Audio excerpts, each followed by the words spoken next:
Hello everyone, I'm Jim Longworth and welcome to another edition of Triad Today. Coming up later on, our infamous roundtable gathers together. There's no telling what those guys are going to say, so stay tuned for that. But between now and then, some great guests and great information coming your way.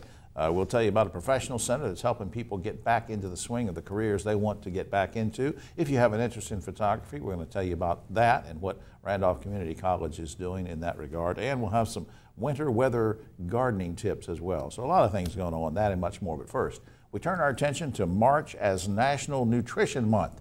It just so happens that a gentleman, a medical professional, happened to walk into this building as I said Nutrition Month. No, we plan to have him here.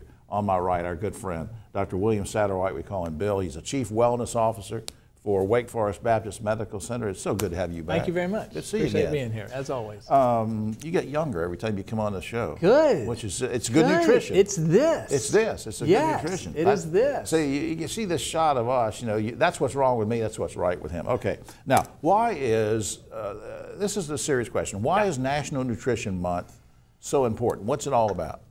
Yeah, it is really about pausing at least 1/12 of the year to say we need to think about what we eat, to be mindful about that. Most of our lives in America, we are hurrying, eating anything. And this is an attempt to say, what if we pause and think about what we're doing and what matters? So those are the things your grandmother told you about. Eat more vegetables, eat some meat, not a ton, eat some fruit, eat lots of the whole grains and bread, and decrease all the sodas and the sweet tea, because actually food is medicine for our bodies. Yeah, I didn't think about it that way. Now, in a minute, I'm going to ask you how you're getting this message out to the community, but before that, since your title is Chief Wellness Officer, I'm assuming that you do a lot of things there within the body of the family of Wake Forest Baptist Medical Center, the employees. So what do you do to help employees encourage them to eat well?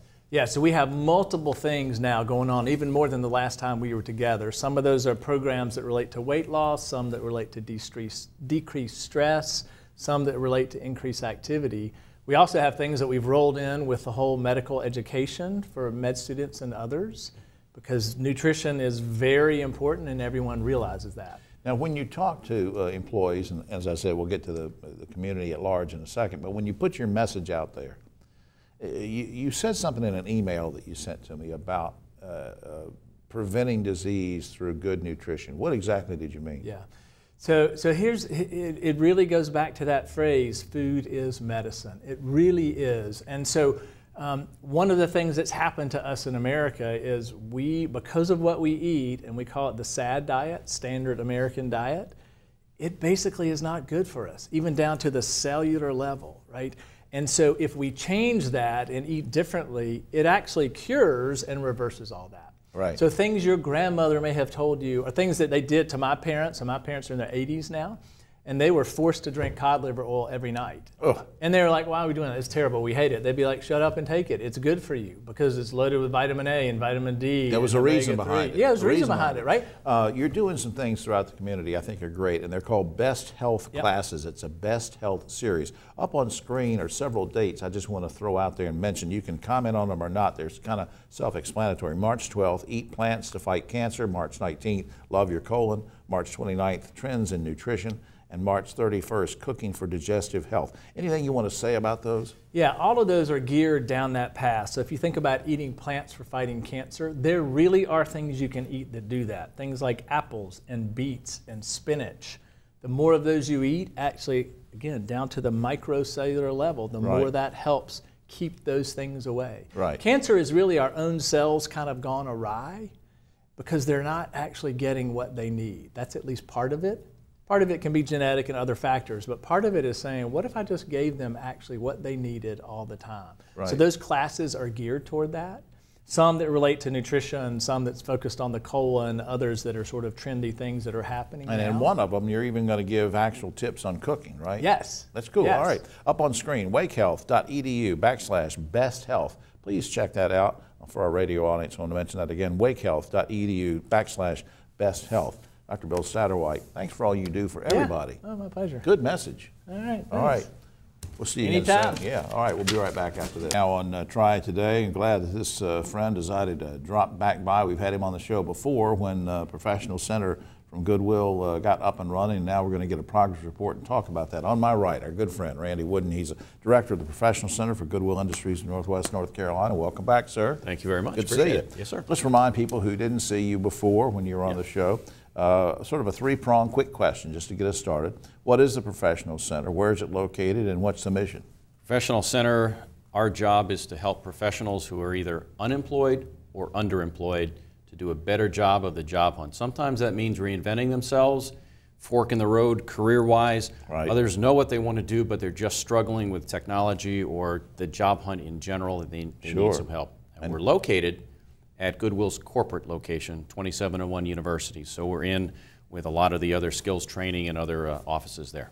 Give me an example, Randy, of some of the specific services that you offer, because if there's some folks watching who are professional people now, or maybe they've gotten out of the workforce, or maybe they're trying to improve their situation, and say, okay, what ways are you going to help me, Randy? We'll work one-on-one with them to help them with the resume and their cover letter. We provide job leads for them. We actually do a weekly LinkedIn workshop. That's a huge element in the job search, and a lot of folks just aren't comfortable with it. So we teach the how-to on that, and also what's appropriate, what the etiquette will be.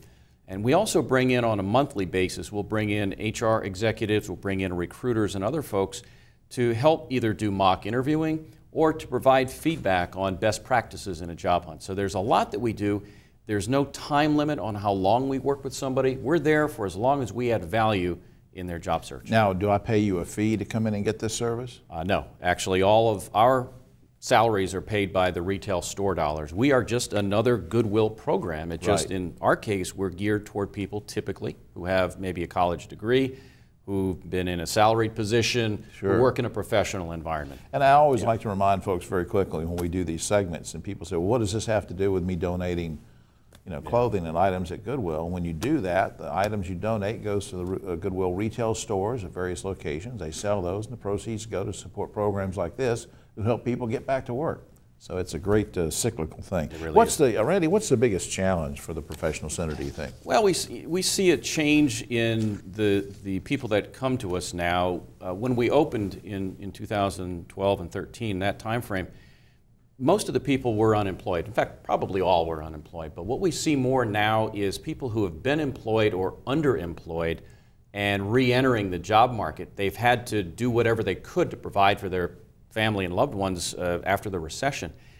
But they're very challenged with regard to LinkedIn and the whole online job hunt. It's intimidating for a lot of folks. It just never had to deal with it. So we see that. That's a challenge and some changes that we've seen in terms of the demographics coming to us. And working at something they really don't want to be working at. They want to get back at something they want to do, and they need to get back into the swing of things. Very quickly, what kind of impact do you think you're having on folks as you've served since you've opened?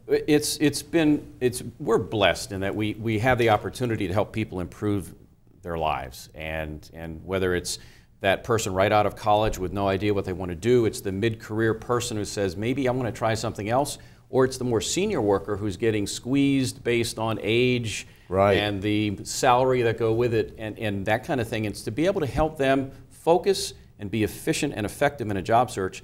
It's a win-win for them and for us. And not that we're going to cover this, I don't want to take up time with this, but just one quick commentary. It used to be in the old days, the last one that comes on board somewhere, young folks, whatever, if there is a layoff, they go first. Now it's the opposite. You bet. You've been there too long, we're going to cut you because you're making too much money, and all the more reason why somebody like Randy and his services are needed. All right, up on screen, some information I want to share with the viewing audience and with the listening audience on WSJS. 336-464-0516 is the number you can call for more information. Also, the website, goodwillprofessionalcenter.org. I'll say it again. goodwillprofessionalcenter.org, and that's 464-0516. Call, see when you can come down. They will help you. Believe me, they will help you. Randy, thanks for all you do. Thanks for having me on. Appreciate it. All right, sir. Thank you. Come back some other time and keep me updated. We will. All right. We'll be right back after this. Back now on Triad Today, and we have a gentleman with us. We tried to get him on here earlier in the year, but it snowed, and I don't know why he wouldn't, drive through the ice and snow, and but anyway, no, he's a brave guy.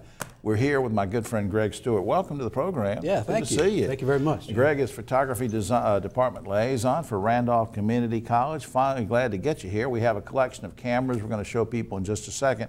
But I want to ask you before we get started, how has photography evolved as both an art form and a career? Well, it's interesting. I brought some technology with me that I thought would perhaps illustrate a little bit of that, starting with this camera, which is a film camera, actually, that could become a digital camera. This design was originally started in 1957. Wow. And can actually become converted to a digital camera. But the back that went onto that camera, or that goes onto that camera, is about $40,000. Wow. So I better not drop it. Yeah, that's right. Well, this is the film version, so Right. it's not quite so expensive. Okay. But again, this is a camera that has evolved quite a bit as time has changed. Here's another camera that's kind of a museum piece. This one was made in 1994, was $18,000, and is a 1.3 megapixel camera. And for people out there who pay attention to digital cameras would know that's not a very high resolution camera. No, no. And then the other one is sort of more modern. yeah, that's a contemporary camera. It's sort of a middle of the road camera. It has a pretty Right. nice lens on it, but the camera body itself is not that. I mean, that little thing you had that you gave me a while ago, I'm going to put it in the palm of my hand. All I think right. we got a close-up of that or something, but it's, you can't even hardly see it on the close-up. It's a camera, isn't it? It is a camera, and most people use those cameras without realizing it because it's wrapped in a smartphone. Wow. So that is the camera that comes from a smartphone. Had a lot of changes in it. Now, A lot of how popular is photography as a college course these days? It's very popular. Of course, the emphasis that we take with photography in our program is as a career.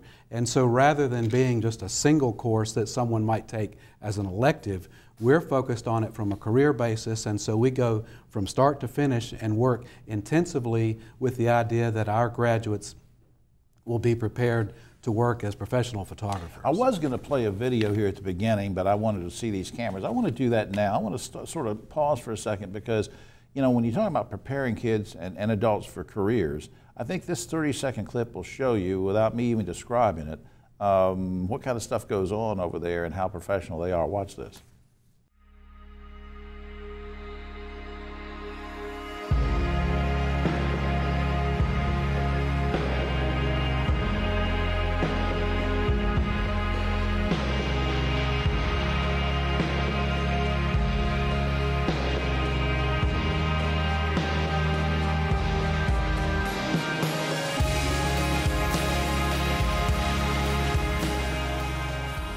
Join us at Randolph Community College. That's very impressive video of what you guys are doing. I mean, it's just something. Now, before time runs out, give me an example of a couple specific courses you might offer. Well, certainly a wide range of courses, but courses in lighting, in location work, working with people, of course, is very important. But we have 3 concentrations in the second year of the program: commercial photography, which is primarily advertising photography. Right. Photojournalism, which would be news and sports for newspapers, magazines, websites. Right. And then You're really portrait studio management, which is portrait and wedding special events. And you've also renovated the facility too, right? Absolutely. We just finished, had a ribbon cutting a couple of weeks ago for a new $2.5 million improvement on the facility. That is just fantastic. Well, I want to up on screen some information I want people to see. www.randolph.edu. Randolph.edu is the website that you can go to and click over to find what's going on with Greg. Greg, I just appreciate you doing this. There's some great careers out there, and you're getting people ready for them, and I'm fascinated by the technology. Thanks for everything you do. Thanks so much. All right. Thanks, Jim. We'll be right back after this. On Triad Today, and always like it when this young lady can stop by to help us with our plants and gardens. And next to me, here she is, Adrienne Rothling. She's Director of Curation and Mission Delivery for, I don't know exactly what that means, but we'll do a whole other segment on that, for Paul J. Senior Botanical Garden. And man, thanks for being here. Thank you. It's a perfect day. Well, anyway, but this is I don't know why I'm the way I am. But anyway, what am I holding up here? That is a type of magnolia. It's got some Asian parentage to it, and most of our Asian species. I dated an Asian girl named Magnolia in high school. No way. Yeah. And so normally this has leaves all the way up and down. Most of your Asian magnolias will have leaves, but this Why winter doesn't was it? so brutal. Because the winter killed it. that 8 days of negative temperatures. Wow. Now, let me just ask you in general, not just people who like you who are professionals and you have all this great stuff at the garden in Kernersville, but how has the cold weather impacted everybody's garden? We're seeing a lot of deaths. We're seeing a lot of defoliation here. We're seeing a lot of buds that have been destroyed by the cold. In some cases, we're seeing complete deaths, like our hardy century plants that we have in the cactus gardens in the parking lot. We've seen some deaths there now, too. You sent me some images, photo images. What did you send me? What? One of them is an agave we've had for 9 years. It made it 9 years until we got to that January temperatures. And I mean, one night of that probably would have been fine, but we had 8 nights So of last that. year it looked good. Looked fantastic. And then this year, and then there was something else you sent Yeah. over too. Was it the magnolia? It was thing, the or- magnolia. Yeah. It was some years the magnolia has all its leaves fine, but this year it lost all its leaves. Now, you guys are famous at the garden for the annual sort of the April bulb display Oh, of yeah. the tulips and all that. Will any of the bad weather or cold weather, the snaps and cold weather that we had, those 8-degree nights and stuff, sure. is that going to affect you down the road in April? Actually, no. Whether the temperatures, the ground temperatures, whether they're 30 degrees or negative 30 degrees, it's all cold for a bulb. They're nice and protected in that blanket of snow or cold. Actually, it's the warm temperatures going here on out that's going to affect them more, believe it or not, because they rely on ground temperatures more so than air temperatures. All right, now the last average frost date for this region would be what? Middle of April, tax day. Tax day. You had to remind me of that. Sorry. Now, what are some things we should be doing in our garden since we've had some warm snaps, we've had some extremely cold snaps? I'll let you smell the next one. So we're fertilizing today. We are fertilizing with this product. It's an organic product. It's got a lot of organic stuff in there, everything from manure You can't to smoke this, cocoa can you? You don't smoke this. This is. I've never tried. Oh man, why did you Yeah. ask me to smell this? You know, because I had to make you smell this Well, and it's then horrible. smell that. And But now this is it's what good. kind of It's good this is stuff. what kind of fertilizer It's is called it? plant tone. Plant tone. Yes, and then it's in a. Ooh. Yeah, You can smell that now I'm going to too. seal that up. Lucky this isn't smell-o-vision. All right, now now this is. Can you get this anywhere? Yes, yeah. Any of the box stores have them, but get them from your local garden centers because they're local and we're supporting them. And it is about $35 a bag, but it's worth it. It lasts the whole year. You only need to do this once a year. Do it right before rain, like Put it we down are for today. any kind of plants in the garden. Ideally, yes. Now they do make turf tone, vegetable tone, holly tone, bulb tone, rose tone. You could do all that too, but you'll have a better chance finding plant tone more so Plant than any of tone. the others. Okay, plant tone. What common mistakes do people make when the temperatures are sort of warm and cold and whatever this time of year? They prune. Don't prune. People prune now. Unfortunately, we're seeing crepe myrtle pruning. That's been going on all winter long. But what's happening is with the fluctuations of temperature, if you prune, you're going to promote new growth. That new growth is only vulnerable To the towards cold. the next And cold we that you could know have- we're going to get. Yeah, we could have another snow Absolutely. before. Oh. All right, up on screen, the website for the listening and viewing audience, ScenerBotanicalGarden.org, ScenerBotanicalGarden.org, located in historic downtown Kernersville. And that'll give you the numbers if you want to call there. You have a great gift shop there. We do. You have facilities that you can rent for public meetings. There are weddings, wedding receptions. You guys stay booked all year long for Pretty that. much do. We just had an event yesterday. Really? And I just think it's great. And this lady knows everything about plants. And thanks for helping us. Thank you. All right. I'm going to sniff some fertilizer and we'll be right back. Now on Triad Today, just about time for the round table. Hey, if you're watching on Saturday morning, you still have time to get out to the big comic book show at the Hampton Inn in Greensboro. I mention that because I love old relics, and I'm sitting next to 3 of them. No, wait a minute. I count myself in that. We got 4 old relics here on next to me, on my right, but always political left. Ogie Overman, that great journalist and broadcaster. Next to him, Sheriff B.J. Barnes, who has just written a book, and we'll get a close up of this later. But anyway, it's called The Making of a Sheriff. Jim Longworth. No, it's B.J. Barnes. And I can't wait to read it. And then Dave Plyler, the head of the county commissioners in Forsyth, longtime broadcaster. Guys, let's get to a serious topic. A few of these are related to the Parkland shooting, the tragic shooting. We now know that at least one of the armed deputies didn't go in at all to take out the shooter, make any attempt to do that. Should he be held criminally liable? And the other question is, will victims' families end up suing him? Ogie. I don't think so on either count, Jim. It seems like the families have been rather lenient toward the guy, and you just don't know until you're in that situation. You just don't know how you're going to react. No, I mean, I wouldn't have wanted to go in there, but I mean, still, you know, Sheriff. I don't think there's any criminal charge that can be placed against somebody like that, but I have some real issues with it, and yes, I do think there'll be some lawsuits over it. Would you have fired him if he was one of your deputies? Yes. Dave. I can understand the issues, but there's always another side of the story, and he said he did not know the shooter was in the school. That's why he was outside. He thought the shooting was outside, so he was trying to take a position around the corner. Well, But we'll see. I'm sorry. You got to take the attitude. He knew that the firing was still going on. You have an obligation to find where that firing is coming from. Okay. Not a defensive position. President Trump, meanwhile, says the way to prevent school shootings is to raise the age for purchasing a gun to 21, but now he's kind of backing off of that. If it became law, would this solve anything, Ogie? Yeah, that's actually a good idea. I mean, that's one of the many steps. We got to get to the root problem of getting fewer guns on the street. I mean, AR-15, come on. Yeah, Sheriff. I don't think it's going to solve anything. This is a multifaceted program. We need to be working on mental health. We need to be working on gun issues. There's so many things we need to be working on. David. Well, Dick's Sporting Goods has already taken a position, and they're placing age limits and types of weapons, not guns, weapons, and that's part of what has to be done. But I agree with Sheriff Barnes. It is a complex issue. Yeah, and Dick's, they won't sell to anybody under 21 now, and they won't sell the large mag clips either. In the wake of the Florida massacre, before we get off this topic, a lot of kids are now staging protests during school hours. In reaction to that, one Texas school district is suspending students who walk out of class to do any kind of protest. Should students be allowed to stage protests during school? Ogie. Absolutely. Grimsley's already had a big protest. They had a walkout the other day. They have that right, absolutely.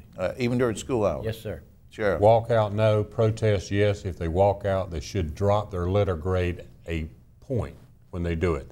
In other words, if they had an A, they need to go down to a B. That's going to impact them, and they're going to pay the cost for it. David. Well, discipline helps everybody, especially in situations like that. But in Florida, they had a right to do it more than anybody else because they had 17 fellow students killed. Right. Well, you can't protest be done after school hours or?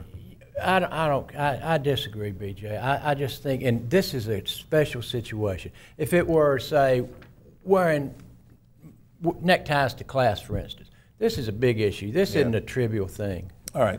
Meanwhile, if you can believe this, a kids' baseball team in Missouri is raising money by raffling off an AR-15 assault rifle. Thoughts on this, guys? That's so horrible. That's just disgusting. That makes me sick. Yeah, I don't like that. Sheriff, what do you think? It's a sign of the times. Had this not occurred in Florida, then that probably never would have been an issue. You would have never brought it up. Well, it might be true. Yeah, David. What would the NRA say?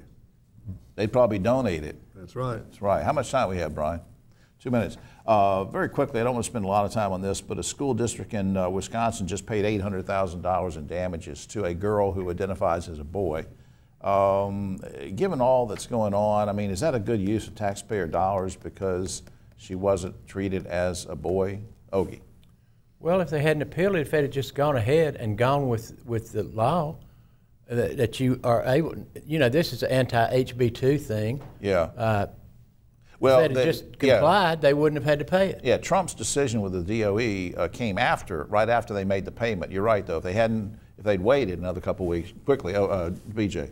No, this is just so convoluted. I mean, you got a kid now that's a boy that wrestles as a girl and has won 2 state championships. All right, David, quickly. Well, there's more to the story than meets the eye, in my opinion, primarily because you just don't have all the facts on what has been going on in front of and behind the scenes. All right. Finally, guys, a dating site for Trump supporters is growing in popularity. Guys, if you were looking for a mate, would you turn to TrumpSingles.com? Ogie. Well, don't be ridiculous. No way, Ogie. As a matter of fact, you love women, the though. guy, of course, not Trump women, but the guy who is the face of that website is a guy who is a convicted sex offender. Well, that's a minor point. Jamestown. BJ. If I was single, have you seen the women he's dated? Yes, I would probably use a Trump. Yeah, well, you're not going to get Melania on there, I No. don't think. David. With all due respect, Jim, I think this is a trumped-up question. All right. That's all the time we have, except for this. And good luck to Keith. He's spending some time with his mom today, and we hope she's doing well. Oh, hey, guys, a funeral home in Palatine, Illinois now offers putt-putt golf and an arcade in their basement as a respite for visitors. Asked how the new addition is doing, the funeral director said, "Great. People are dying to get in." What's the matter, BJ? Where does he get these things? What's the matter? I don't know. It's a news story. Probably got it from Sheriff It's just a Johnson. news story. For all of us here, I'm Jim Longworth. We'll see you next week, I think.